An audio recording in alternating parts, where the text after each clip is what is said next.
You're watching MMA Oddsbreaker, and today, I guess I'm with the guy that gives my kids money. I'm with the Tooth Fairy, Andy Murad. That's quite the get up you have on today. What, are you actually wearing a full Tooth Fairy outfit? Yeah, I sure am. A little bow. What is that? Wings that you got behind you? Wings. Let me go find my wand. My wand is somewhere. I don't know what I did with my wand. But are yeah, you I got are wings. you actually wearing like shorts? Or you wearing the tutu? He's got a full tutu on, ladies and gentlemen. This is a first for me. This is the first. I've never had anybody get so in touch with their nickname as that you have, Andy. That's amazing. Yeah, actually, I went to the Ultimate Fighter tryouts a while ago, and I got pretty far. Anyway, I wore this outfit to the tryouts, and they made a big deal about it. It was on MMA Junkie, and I got a lot of attention. It worked out for me. I ended up making it on the Ultimate Fighter, but when I got to Vegas, they told me that I was going to be an alternate, so I didn't get to fight to get on the show. Gotcha. What was your record when you went on the Ultimate Fighter for tryouts? 4-0. Okay, so you've only had 2 fights since then? 3. No, wait. It's 6-0. Yeah, I've had two MMA fights since then. This was about a year ago, and then I've had 2 kickboxing fights as well. Oh, what's your record in kickboxing? 1-1. Okay. What happened in the loss? Was it just a decision or KO, TKO? The loss was a split decision. I mean, I think if you watched it, you know, I felt like I won 4 rounds to 5. A lot of the critics that watched it said that I won 4 out of 5 rounds. It was against a guy that I actually beat in MMA. His name's Mike Lemaire. Oh, okay. Yeah. Yep. Yeah. So you beat him back by decision in King of the Cage. That's right. Yeah. That's right. Yeah. But that was a different match. He didn't really have a lot of wrestling, so I was able to control the fight the whole time. The kickboxing fight, I was able to control it with the clinch. It was a good fight. It was on Fox Sports. I just was pretty bummed out after the decision. I really had a lot of fun doing it, and I wanted to pursue it a little bit more, but I hate losing. Yeah, no, I understand that. That's and what's the money like in Muay Thai versus MMA? Is it about the same, or are you getting a little bit more in MMA? You know, this fight coming up, I'm getting a little bit more. That Muay Thai fight was probably the best paid fight I've had. It wasn't a great deal. You know, a lot of the fights that I've had were in the smaller shows. You know, the biggest show I've really fought in King of the Cage, and you know how that works with ticket sales. Oh yeah. I remember helping out Mac Danzig sell tickets for his King of the Cage title run, and Mayhem Miller, same thing, like buying tickets from him to go and watch. You know. Yeah. You know, I remember it well. I think that's kind of how I got on the. I didn't mean to interrupt you. I'm sorry. I think that's how I got on the Bellator. Is just I got a big following, so usually I sell over 100 tickets. Oh wow. Yeah. So and since it's a local show, I think they wanted me on the show because of that. Well, you're from El Cajon, California, which is right down the street from Temecula, which is Pechanga Resort is where they're actually having the fight. Have you been to Pechanga Resort before? Have you competed there in anything else? Yeah, that's actually where I had that fight against Mike. Okay. It was at Pechanga. It's really, really nice casino, and I actually really look forward to fighting in that venue again. It is a nice little space, and people, you know, I live in Vegas, so people in Vegas are like, I don't want to. Why am I driving way out there? But if you live in LA, it's only 2 hours away as opposed to 4 hours away, and it actually is a really nice venue, especially as a competitor. You've competed in a couple different locations. Is Pechanga your favorite place to compete at, or is there another spot that's a little bit better than that even? You know, I'd say Pechanga is my favorite. A lot of the shows that I fought in, I didn't really feel like I was treated like a professional. You know, it was just more like a number. Yep. But I think at Pechanga, they really do a good job of treating as a professional. And that's not just the venue that's holding the fight, or not the circuit holding the fight, but the venue itself, like Pechanga Casino. You know, they take care of the fighters. I remember this last fight, they gave me like $2 $50 gift cards to go eat and do whatever I wanted with, which was kind of nice, you know. Yeah. And then it's a cool casino. I mean, I've been to Vegas quite a bit, and it's a Vegas-style casino, you know, so it's huge, has a club, has a lot of stuff to look forward to after the fight, I guess. Yeah, exactly. And that's one of the things that a lot of people have. You know, last week, Bellator was out at Foxwoods Casino out in the middle of Connecticut, and there's nothing to do when the fights are over. You're kind of stuck. At least at Pechanga, when the fights are done, you've got a shot to do something. There's still stuff open. There's still stuff to do.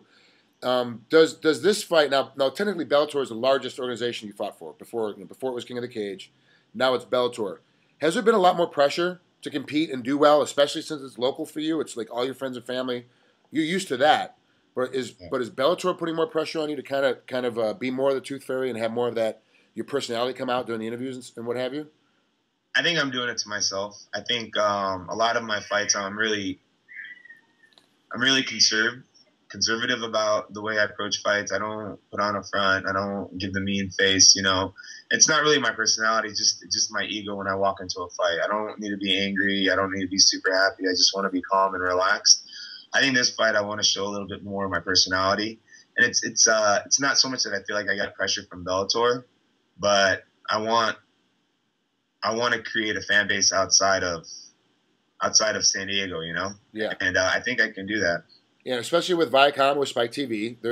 We see guys like Michael Chandler and Askren and King Mo and Rampage are all being red carpeted and put in front of stuff. And as you work your way towards a title hunt, they're definitely going to start taking care of you a little bit more and making sure you're out in front of the things that they're already doing.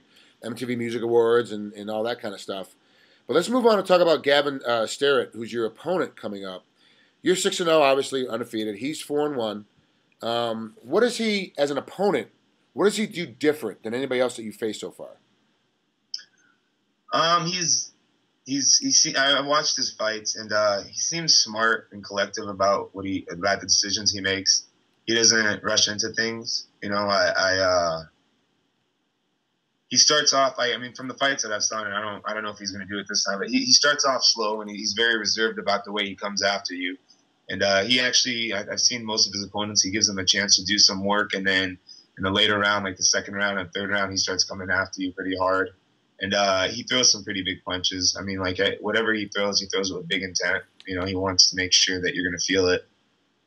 He came out, his first fight ever, he loses. So now he's 0-1.